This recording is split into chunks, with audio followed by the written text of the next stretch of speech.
Good morning, welcome back to your own channel. আশা করছি তোমরা সবাই খুব ভালো আছো। আমিও খুব ভালো আছি। সকালবেলা ভাবলাম একটু জাম্পি করি, তাই জন্য মেশাচ্ছি নারকেল তেল, ক্যাস্টর অয়েল আর সঙ্গে একটু তিলের তেল আর রোজমেরি। এই দিয়ে ভালো করে একটু মাইক্রোওয়েভ করে নিয়ে মাথার মধ্যে ভালো করে ঘষে ঘষে লাগিয়ে দেবো, যাতে চুলটা একটু নারিশমেন্ট হয় আর চুলটা একটু ময়শ্চারাইজও হয়।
জাম্পি কমপ্লিট হয়ে গেছে, ভালো করে চুলটা আঁচড়িয়ে বেঁধে রেখেছি। আর তারপরে বেলার দিকে স্নান করে নেব। আর এখন বাকি হচ্ছে ওইদিকে ডাস্টিং। এটা কমপ্লিট হয়ে গেছে আর তারপরেই চাম্পিটা করলাম। আমার চাম্পি করার আগে অরিন্দমকে চাম্পি করে দিলাম। ইনফ্যাক্ট তার থেকে আমার মনে হলো আমারও একটু চাম্পি করা দরকার, এত বেশি ড্রাই হয়ে গেছিল। এখন একটু আরাম লাগছে, মাথার ভেতরে তেলগুলো বেশ বসছে, খুব ভালো লাগছে। সকালবেলায় রোদ্দুর উঠেছিল, এখন আবার মেঘ করেছে। আলটিমেটলি কোন দিকে যাবে ওয়েদার এমন করে না, রাস্তা দিয়ে লোক গেলে এরকম করে খালি। চলো একবার দেখি কি করছে। কি করছিস চাচামিচি? সোফা টোফা গুলো সব ভেঙে দিবি নাকি?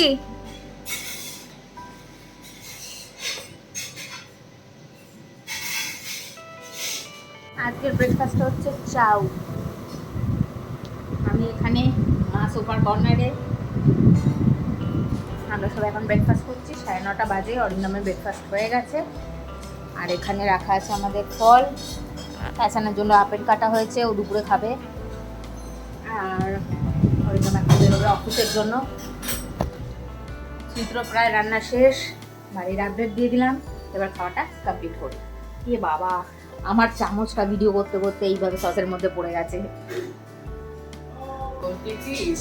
বুধবার দিন মাথা ঘষবি না, কেন আগের দিন মঙ্গলবার রাত্রি 9টা কততে ছাড়ছে, সেদিন থেকে সবাই ছাড়ছে অম্ববতী। ও আচ্ছা, অম্ববতী ছেড়ে যাচ্ছে। আজকে লেগে গেছে না? হ্যাঁ, আজকে লেগে গেছে। আজকে 8:45 লেগেছে সকালে। আর মঙ্গলবার ছেড়ে যাবে। সেই দিন বুধবার, সেই মঙ্গলবার রাত্রিবেলা সব তো চান করতে পারবে না, বুধবার দিন সবাই 9টা বাজে চান করবে ওই দিন, সব বিধবারা। সেই জন্য ওই দিনকে মঙ্গলবার আর মাথা ঘষে না। তাহলে বুধবার মাথা ঘষবো না তো, শ্যাম্পু দেওয়া যাবে না। ঠিক আছে। আর তাহলে ঠাকুরের আসনটা পাল্টাবো হবে বুধবার দিন, বুধবার দিনই পাল্টে সব পাল্টে দুধ দেওয়া হবে, সব ধুয়ে ধুয়ে পরিষ্কার করে দেবো, তাই তো? হ্যাঁ, ঠিক আছে, ঠিক আছে। আর তাহলে বৃহস্পতিবার যেমন নর্মাল পুজো হয়, হ্যাঁ, যেরকম পুজো করি আর কোনো অসুবিধা হবে না, প্রবলেম নেই। ঠিক আছে, ধোয়ার মতো হয়ে গেছে, তাই কোনো অসুবিধা নেই। ঠিক আছে। তো ওইগুলো জামা কাপড় যেগুলো বেরোবে সেগুলো তো ওই দিনকেই কেটে দিতে হবে, তাহলে ঠাকুরের জামা কাপড় ওই দিন কেটে হবে, ওই দিনকেই কেটে দিবে। ওই দিন কেটে দিলে শুকিয়ে যাবে তো। শুকিয়ে যাবে, সেই বৃষ্টিটা না হলেই হয়। বৃষ্টিটা না হলেই হয়। সেটাই, হ্যাঁ।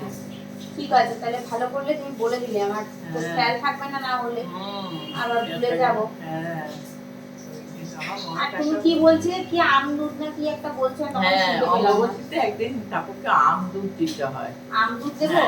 আচ্ছা, তুমি তাহলে একটু আনিয়ে দেবে। হ্যাঁ, আমি ওই সন্ধ্যাকে আনিয়ে দেবো। আর একটু পাতলা একদিন মিষ্টি হয়, সন্ধ্যাকে আনিয়ে দেবো। তুমি আমাকে ওকে বুঝিয়ে আনিয়ে আমাকে বলে দেবে, আমি তাহলে দিয়ে দেবো।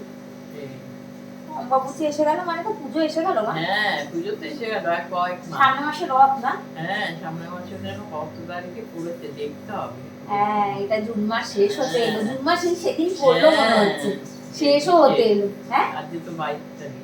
হ্যাঁ আজকে 22 তারিখ, দেখতে দেখতে শেষ হতে এলো। বলো, আর তার মানে জুলাই, আগস্ট, সেপ্টেম্বর, অক্টোবরে তো পুজো, মানে হাতে আর 3 মাস। কি মজা, আবার শপিং শুরু হয়ে যাবে মা, ঘর ঝাড়পোছ শুরু হয়ে যাবে। বাজে 1:30, আমরা খেতে বসবো। ওখানে মা ভাত বেড়েছে আর এখানে শুয়ে আছে এরকম করে চিৎপটাং হয়ে। এখানে শুয়ে আছে কেন মা? চিৎপটাং হয়ে শুয়ে পড়েছে কেন এখানে? ওরা খাওয়া হয়ে গেছে, আপেল খেয়েছে, খেয়ে দিয়ে শুয়ে পড়েছে। কিরে, তুই ভাত খাবি আমাদের সাথে? আবার টেরিয়ে টেরিয়ে দেখে। দাদা এসেছে, দাদাকে দেখছে। খাওয়ার আগে জল খাচ্ছিস কেন রে? খাওয়ার আগে জল খাস না। চলো মা, আমরা খাওয়া শুরু করে দিই। হ্যাঁ, সন্তাকে বলছি কাল থেকে বাবা তো বেরিয়ে যাচ্ছে, আজকে বেরিয়ে যাবে, কাল থেকে থাকবে না, মাছকে খেতে দিতে হবে। হ্যাঁ, কবার খেতে দেয় সেটা জেনে নেবে। শুনেছিস তো? হ্যাঁ, তোর তো একটা মাছ হয়ে গেছে। একটা মাছ, আমাদের 3টে মাছ ছিল, মরে গিয়ে এখন একটা মাছ হয়ে গেছে। চিন্তা করিস না, বাবা ঘুরে আসুক, তারপরে তোকে মাছ কিনে দেবে, ঠিক আছে? ওর মাছের খুব শখ, জন্মদিনে যা টাকা পেয়েছিল সব জমিয়ে রেখে দিয়েছে ও মাছ কিনবে বলে। তো ওর বাবা ঘুরে আসবে, তারপরে ওকে মাছ কিনে দেবে। ওর বাবা আজকে বেরিয়ে যাচ্ছে, কোথায় যাচ্ছে সেটা আমি তোমাদের বলবো না এখন। ওর বাবা যদি ব্লগ করে সেখানে আমি তোমাদের ব্লগ দেখাবো, তারপরে আমি তোমাদের বলবো কোথায় যাচ্ছে, কেন যাচ্ছে। এখন খেতে বসবো, খাবার রেডি হয়ে গেছে। এটা হচ্ছে 5 মেশালি তরকারি, এটা হচ্ছে চাটনি, এখানে আম ডাল আছে, আর আদির জন্য আলাদা করে মুসুর ডাল করতে হয়, নালেও খায় না। এখানে আছে পমফ্রেট মাছ, আর মার জন্য আছে ভোলা মাছ। তো এই দিয়ে খাওয়া দাওয়া করতে হবে আমাদের। আর এই মাঝখানে চলে এসছে, দাদাকে পটাচ্ছে, যদি দাদা একটু কিছু দেয় তাহলে ও খাবে। খবরদার ওকে কিচ্ছু দিবি না কিন্তু। আর তুই ফোনটা বন্ধ কর, খেতে বসে ফোন কিসের? এই করে করে ওর অভ্যাসটা খারাপ করে দিচ্ছিস রে, দিস না ওকে। নিজেরও অভ্যাস খারাপ, ওকেও অভ্যাস খারাপ করছিস। ফোন রাখ, ফোন বন্ধ কর। এতটা করে ভাত দিচ্ছিস কেন?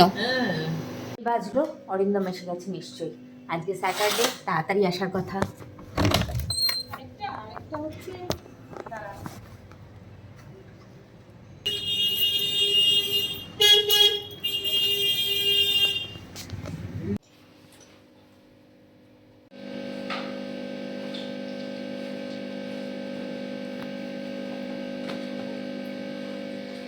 ঝোলা থেকে কি যেন একটা বার করছে। রেইনকোটটা ঢুকিয়ে নেবো। আর ওদিকে আরেকজন চেঁচামেচি করছে।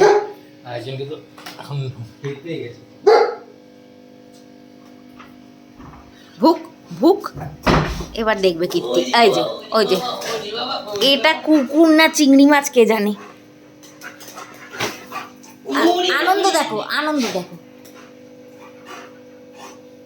এটা কুকুর নয়, এটা চিংড়ি মাছ। ভুল করে কুকুরের মতো দেখতে হয়ে গেছে।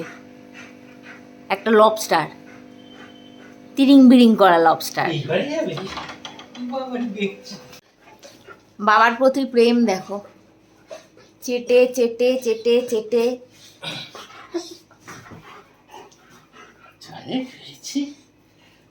টাইসানের জন্য একটা রেনকোট আনা হয়েছে, তো ওকে আমি পরিয়ে দেখছি যেটা কেমন। একটু মনে হয় কানের জায়গাটা নেই, এই টুপিটা একটু টাইট টাইট মতো হয়েছে। যাই হোক, দেখি এটা। ওকে ছাড়িস না, ছাড়িস না। অরিন্দম রেডি হয়ে পড়েছে, এবার গাড়ি বুক করবে আর বেরিয়ে যাবে। এবার তুমি একটু বলে দাও মোটামুটি কোথায় তুমি যাচ্ছ। আমি এখন তো যাব ট্রেনে করে নিউ জলপাইগুড়ি, তারপরে ইচ্ছা আছে আমার গরুরবাথান যাওয়ার। গরুরবাথানে গিয়ে কালিম্পংয়ে, ওখানে গিয়ে রঙ্গ রিভার আছে, তার আশেপাশে কোথাও থাকার আমার ইচ্ছা। দেখা যাক তোমার ইচ্ছাটা ফুলফিল হয় নাকি ভগবানের ইচ্ছা ফুলফিল হয়। আর আমি এখন বসে আছি, একটু মোমো খেয়ে নিয়েছি, ভিডিও করতে ভুলে গেছি। আর এরপর আর কি, ও বেরিয়ে গেলে খাওয়া দাওয়া করে ঘুমিয়ে পড়বো। আমারও চোখ টেনে আসছে। হ্যাঁ ডিওটা নিয়ে নাও, ডিওটা নাহলে ভুলে যাবে। আর এবার ওর গাড়ি বুক করতে হবে বা গাড়ি আসার অপেক্ষা। তবে ওর ট্রেনটা আজকে হচ্ছে শিয়ালদার থেকে, হাওড়া না। কি গো হয়েছে বুক? হ্যাঁ গাড়ি বুক হয়ে গেছে। কোথায় আসছে? আসছে।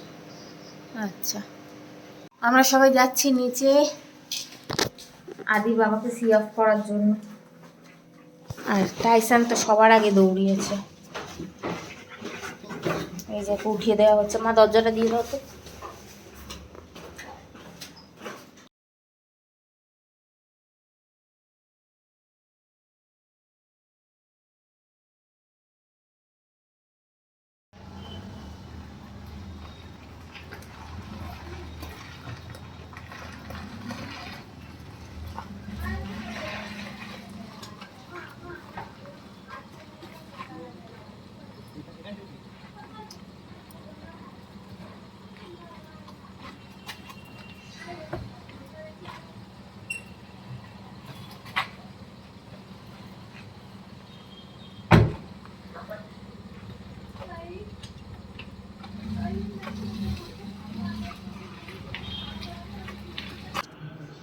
অরিন্দম ফোন করেছিল, ও পৌঁছে গেছে অনেকক্ষণ, বসে আছে এখন শিয়ালদা স্টেশনে। ওর ট্রেনটা শিয়ালদার থেকে।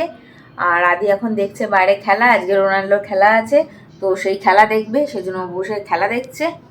আর তোমাদের এখন রিজনটা বলি কেন একা ঘুরতে গেল। তার কারণ হচ্ছে এতগুলো মাস ধরে, এতগুলো বছর ধরে ও রিগোরাস খেটে যাচ্ছে, একটা দিনও ভ্যাকেশন নেয় না, নিলে পরেও আমাদের সাথে যায়। অবশ্যই ফ্যামিলির সাথে সবাই যায়, কিন্তু বিষয়টা হচ্ছে কি, একটা সময় আসে যখন একটু নিজেকে রিল্যাক্স করতে, একটু নিজের জন্য টাইম বার করতে না একটু মনে হয় আলাদা করে সময় সেটা দরকার। তো সেটার জন্য যেরকম ধরো মন্দারমণি আমরা গেছিলাম, মন্দারমণিতে ওই ড্রাইভ করে নিয়ে গেছিলো, আবার নিয়ে এসেছিলো, সেটা একটা হেডটিকের ব্যাপার। তো এমন একটা জায়গা যেখানে ওর হাত পা পুরো ছাড়া থাকবে, রিল্যাক্স থাকবে, আমাদের নিয়ে গেলেও সেটা কখনোই পারে না। কারণ কোথায় টাইসান কী খাবে, টাইসানকে যদি ধরো নাও নিয়ে যাই তাহলে মার জন্য চিন্তা, আমার জন্য, ছেলের জন্য চিন্তা, এসব করতে করতেই ওর সময় কেটে যায়। সে আমি যতই ওকে বলি যে না এইসব নিয়ে টেনশন করবে না, ফ্রি থাকো, ফ্রিও কখনোই থাকতে পারে না। ইনফ্যাক্ট কোনো ছেলেরাই কিন্তু ফ্যামিলি নিয়ে গেলে পরে কোথাও ঘুরতে তোমার ফ্রি কিন্তু থাকতে পারে না। তো সেই জন্য আমি বললাম যে ঠিক আছে, এত দরকার নেই, তুমি একাই চলে যাও। কারণ প্রথম কথা, আমরা যদি সবাই মিলে যেতে যাই তাহলে প্রথম কথা মা তো যেতে পারবে না পাহাড়ে, তার জন্য মার একটা আলাদা ব্যবস্থা করতে হবে, টাইসানকে রেখে যেতে হবে, তার একটা আলাদা ব্যবস্থা করতে হবে, আমাদের 3 জনকে যেতে হবে, তার জন্য আলাদা ব্যবস্থা করতে হবে, আলাদা বুকিং করতে হবে। তো এটা একটা লং প্রসিডিওর হয়ে যেত। আর ওর একা যাওয়া, যেরকম ধরো কেউই যদি মনে করে সোলো ট্রিপ করবে তাহলে সেটা অনেক বেশি ইজি আমার মনে হয়। তো ও যেরকম ঠিক করলো, মানে ও ঠিক করেনি, আমি ঠিক করে দিয়েছি ওর জন্য। যেরকম ধরো গেল মাসে ঠিক করা হয়েছে, আর যেদিন ঠিক করেছি সেদিনকেই আমরা বুক করে নিয়েছি, সন্ধেবেলা টিকিট সবই পেয়ে গেছি। আর এনজেপি পর্যন্ত টিকিট ওর কাটা, তারপরে কোথায় যাবে না যাবে ও মোটামুটি একটা সার্চ করে দেখে রেখেছে। বাট হয় না এরকম, আমরা ঠিক করে রাখি অনেক কিছুই, সেই মতন হয় না। কখনো হয়তো সেই মতন হয়, আবার কখনো দেখা যায় হয় না, ম্যাক্সিমাম টাইমই কিন্তু সেই মতন হয় না। যেটা হয় সেটা ভগবানের ইচ্ছায় হয়, আর সেটা কিন্তু অনেক অনেক বেটারমেন্টের জন্য হয়। তো এখন দেখা যাক যে ও কোথায় যায়, কি হয় না হয়। ওকে বলেছি আমি ভিডিওস করতে, যদি ও করে তাহলে তোমরা ব্লগ পাবে, তাহলে দেখতে পাবে যে ও কোথায় গেল, কি গেল না গেল, আমিও দেখতে পাবো সঙ্গে। আর তা না হলে গল্পই শুনতে হবে শুধু। তো চলো ভিডিওটা এখানেই শেষ করছি, রাত্রির অনেক হয়ে গেছে, এখন প্রায় 10:15 বাজে। আর বেশি কথা বাড়িয়ে লাভ নেই। যদি ব্লগটা ভালো লেগে থাকে তো লাইক, শেয়ার অ্যান্ড সাবস্ক্রাইব করে দিও, একটা কমেন্ট করতে ভুলো না। নতুন ব্লগের সাথে আবার দেখা হচ্ছে, ততক্ষণের জন্য টাটা, বাই বাই।